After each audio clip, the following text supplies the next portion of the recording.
అమ్మా చిన్ను ఏం చేస్తున్నావు? డాడీ బెండకాయ టమాటా కర్రీ చేయమన్నారు, అది చేస్తున్నాను. ఎప్పుడు బెండకాయ టమాటాయేనా? మరి ఏం చెయ్యాలి? పెరుగు బెండకాయ చేయొచ్చు కదా. పెరుగు బెండకాయ ఓకే, ఈరోజు నీకోసం అని చేస్తా.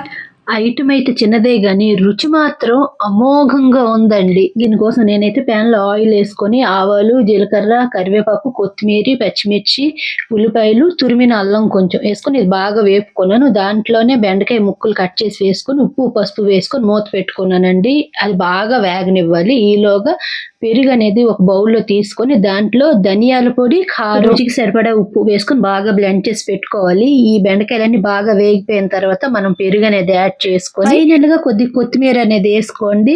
చక్కగా కలుపుకుంటే మన పెరుగు బెండకాయ అయితే రెడీ అయిపోయిందండి. దీంతో పాటు నేను ఫ్రైడ్ రైస్ చేశాను, రైస్ పెట్టానండి. దేనికైనా సూపర్ గా ఉంటుందండి. చిన్ను, నీ పెరుగు బెండకాయతో నీ లంచ్ రెడీ. థ్యాంక్ యూ అమ్మా.